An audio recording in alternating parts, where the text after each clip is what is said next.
अब हम अपनी पार्टी की तरफ से रमेश जी से विनती करते हैं कि वो 2 शब्द कहें।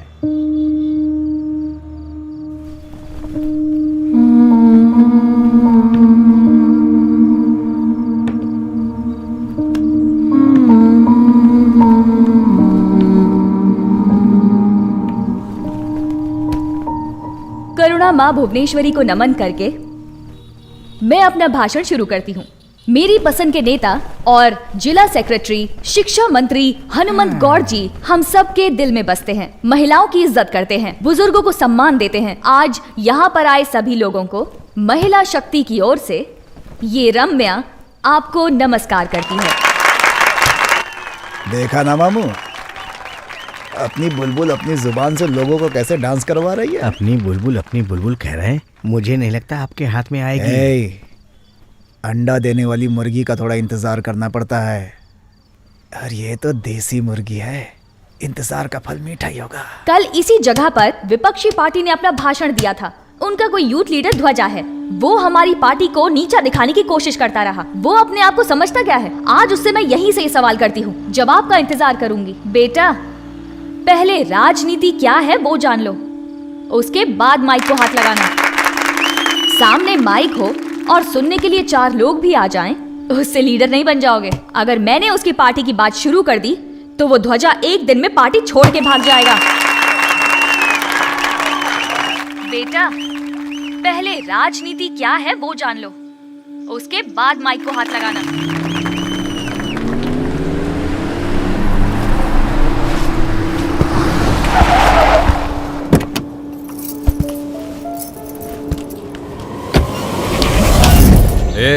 तू यहाँ किसको ढूंढने आई है? क्या बोल रही थी तू? ध्वजा पार्टी छोड़ के भाग जाएगा। ये ध्वजा हमेशा ऊपर रहेगा, चाहे कुछ भी हो जाए। ऐसे देख क्या रही है? चल हाथ उठा के दिखा। ऊंची आवाज में बात मत कर, जबान काट के फेंक दूंगी। तेरी हिम्मत कैसे हुई? मेरी हिम्मत देखेगा? तेरी मना हिम्मत कर रहा कैसे हुई हूँ। मेरी पार्टी के खिलाफ बोलने की? धक्का मार रही है। क्या कर लेगा? बहुत गर्मी चढ़ी है। ऐसे नहीं मानेगी तेरी तो। छोड़।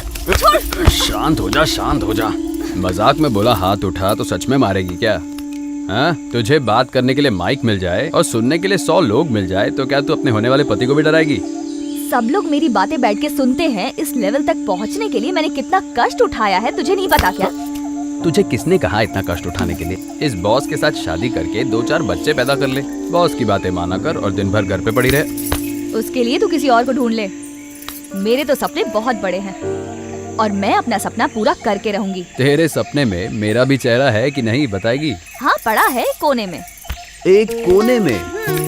सपने में ना, उसको जाने दो, मैं लाइट लेता हूँ। जानती है, मेरे सपने में चारों तरफ तू ही तू है।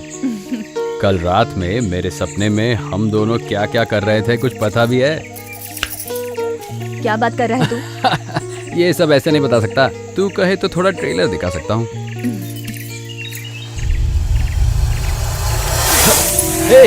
काट लेगा, फेंक दे इसे। ये नहीं काट पाएगा। पागल, फेंक दे इसे, मैं कह रहा हूँ। कहा ना कुछ नहीं करेगा। फेंकना। काट लिया ना? कितनी बार कहा मैंने तुमसे? कुछ नहीं हुआ। ला इधर, दिखा मुझे। अरे इतनी टेंशन लेने की जरूरत नहीं है। इंडिया में 80% सांपों में जहर नहीं होता, सब लोग फालतू में डराते रहते हैं। उस बेचारे को जाने दे, उससे ज्यादा जहर तो तेरे अंदर भरा है। हे रम्या, हे रम्या, आंखें खोलो।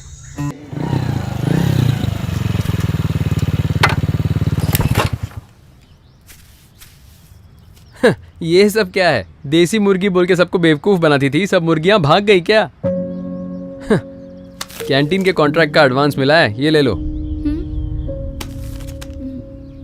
अंडे का बिजनेस बढ़ाने के लिए वो बैच वाले गिरी से इसने 1 लाख रुपए उधार लिया था। वो बैच पे बैच चढ़ाते गया, आज तक वो मुद्दल से ज्यादा ले चुका है। वो गिरी बहुत लालची है, उसने कहा 1 लाख रुपए और ला के दो। मुर्गी का पिंजरा उसके गुंडे सब उठा के लेके गए, और जानते हो, इसे सबके सामने बहुत जलील किया। उसका उधार मैं चुका दूंगा, तुम मेरे साथ चलो। क्या बोला? दाढ़ी निकाल के तेरी तरह फालतू एक्टिंग करूं? चल जा यहाँ से, मुझे पार्टी ऑफिस जाना है, देर हो रही है। भैया, वो लड़की बहुत अच्छी है भैया, पैसे का सब इंतजाम कर लिया है, मेरे लिए उसकी हेल्प कर दो ना भैया प्लीज। तो उस लड़की के बारे में बहुत सोच रहा है, क्या चल रहा है? कहीं प्यार व्यार के चक्कर में तो नहीं पड़ गया? हे थू, ओवर एक्टिंग मत कर। तेरे प्यार के चक्कर में कहीं मेरा मीटर डाउन ना हो जाए। रम्या को मेरी दाढ़ी बहुत पसंद है, समझा? चल जा जा जा, ये चिंदी काम मुझसे नहीं होगा। भैया आजा आजा रम्या, आजा आजा आजा। ये सब हमारी पार्टी के निष्ठावान कार्यकर्ता हैं, पार्टी के लिए दिन रात मेहनत करते हैं। नमस्ते। मैंने भी नोटिस किया है, पार्टी ऑफिस में बहुत दिखती है। उम्र तो तेरे बहुत छोटी है, मगर सबके दिल में चुभ रही है। सही बोल रहा है यार, क्या फिगर है, देख तो इसे। चुप करना, ये हमारी पार्टी की लड़की है। ये मेरी सेक्रेटरी बनना चाहती है, इसलिए इसे तुम लोगों से परिचय कराने के लिए बुलाया है। सुनो, एक काम करो, अभी अंदर जाओ और थोड़ा सा आइस क्यूब लेके आओ। तुम बुरा मत मानना रम्या, यहाँ से सीधा जाके लेफ्ट मुड़ोगी तो एक फ्रिज मिलेगा। हाँ, फ्रिज मिलेगा, उसे उठाना और सीधा घर चले जा। क्या तुम लोग भी मजाक करते हो? रम्या तुम जाओ। हनुमान गॉड, हाँ?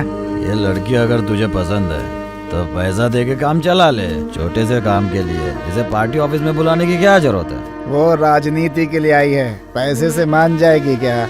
अबे पैसा फेंकेगा तो ये क्या, इसकी माँ भी मान जाएगी।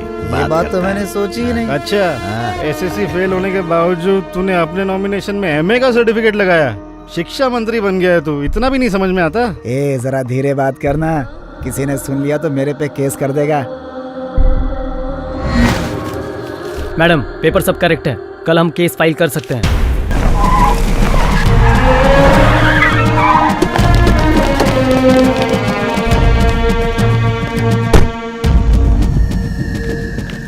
ये लड़की कौन है? सर, रम्या नाम है इसका। रम्या, मेरी आवाज आ रही है? तुम्हारी क्या मांगे हैं? हम बात कर लेंगे। अगर तुम मुझ पे भरोसा करती हो तो पहले नीचे उतरो।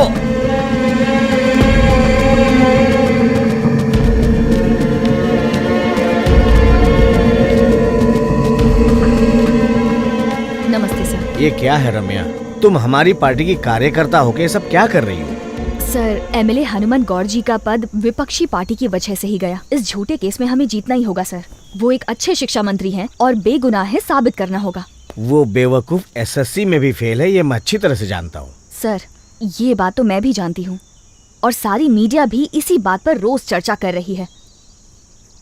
सर, ये केस झूठा है। अगर हम लोग चुनावी क्षेत्र में इस खबर को जनता में तेजी से फैला देंगे तो हम जीत सकते हैं। गुड।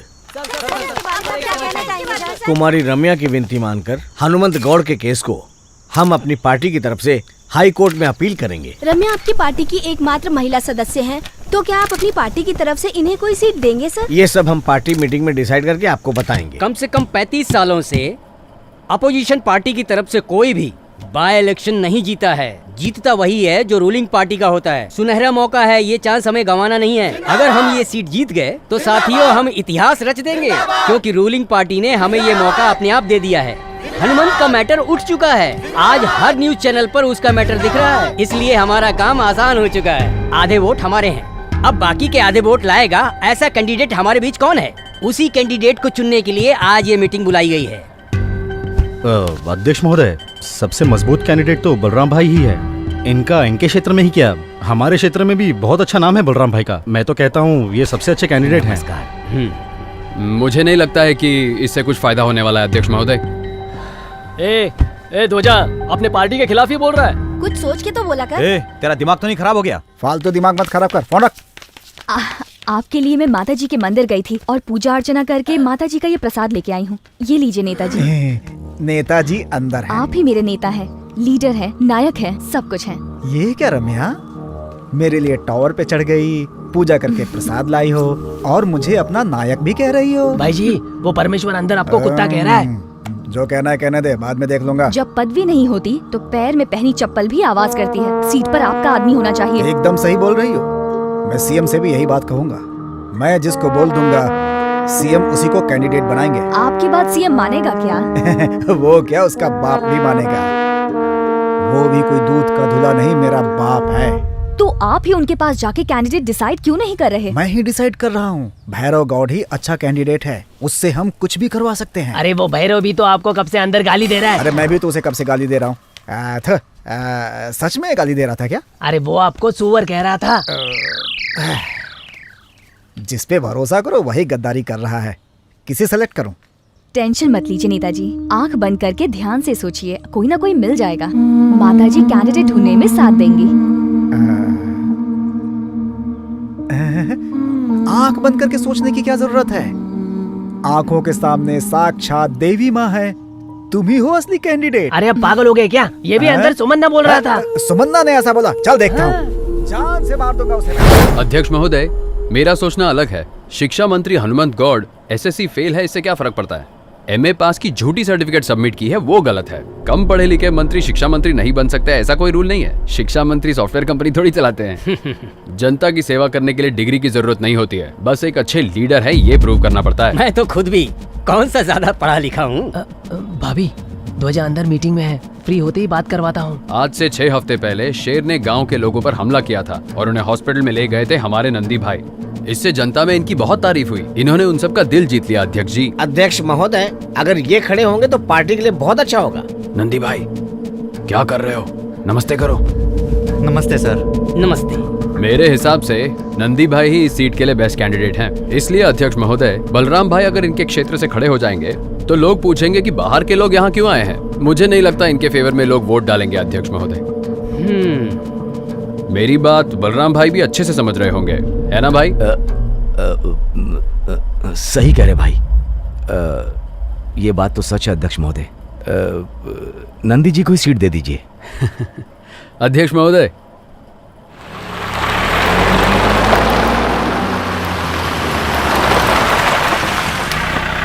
हेलो भाभी जी। मीटिंग में था, इतना फोन करती है। फोन नहीं रिसीव किया मतलब बिजी हूँ, इतना समझ में नहीं आता क्या? क्यों इतना फोन कर रही है, बता। अगर बार बार फोन कर रही थी तो कोई ना कोई इम्पोर्टेंट बात होगी, इतना समझ में नहीं आता क्या? तू क्यों अपना दिमाग खराब कर रही है? एमएलए कैंडिडेट का सिलेक्शन चल रहा था, यहाँ किसे खड़ा करना चाहिए और कौन जीतेगा सब पॉइंट टू पॉइंट समझा दिया अध्यक्ष महोदय को। सबका दिल जीत लिया मैंने। अच्छा बता, तू क्यों फोन कर रही थी? तुमसे छिपाने वाली बात नहीं है। इस बार पार्टी की तरफ से मैं एमएलए कैंडिडेट हूँ। सच में? और इतना ही नहीं, इलेक्शन के बाद मैं अपनी पार्टी की जिला अध्यक्ष भी बनूंगी। इतना बड़ा पोस्ट तुझे कैसे मिल गया? क्या मतलब? मुझे ये पद नहीं मिल सकता? तुम्हारी नजर में मैं इस पद के लायक नहीं हूँ? ऐसी बात नहीं है। इस पोस्ट के लिए कोई सीनियर को खड़ा करना चाहिए ना, इसीलिए पूछा। सीनियर और जूनियर तुम्हारी पार्टी में देखते हैं, मेरी पार्टी में टैलेंट देखा जाता है। ध्वजा, तुम्हारी पार्टी सिर्फ तुम्हारा इस्तेमाल कर रही है। मेरी बात मानो, तुम मेरी पार्टी में आ जाओ। लेकिन तुम कहाँ मानोगे? किसको कौन सा पोस्ट देना चाहिए ये मेरे अध्यक्ष को अच्छी तरह पता है। तुम्हारी पार्टी का एमएलए फौजरी केस में फंस गया था, उसी का पोस्ट उठा के तुझे दे दिया। अगर मुझे कुछ मिला है तो तुझे खुशी नहीं होती क्या? अरे नहीं नहीं नहीं, बहुत खुशी है मुझे। बैठ जाओ बैठ जाओ। क्या मैडम एमएलए कैंडिडेट बन गई, जिला अध्यक्ष भी बन जाओगी? मुझे भी कुछ दो ना। चुपचाप वहीं बैठे रहो, ये सब शादी के बाद ही सोचूंगी, इससे पहले कुछ नहीं मिलेगा। हाँ, शादी के बाद तो सबको मिलता है, उसके पहले थोड़ा सा अपना टीजर दिखाओ, ट्रेलर दिखाओ।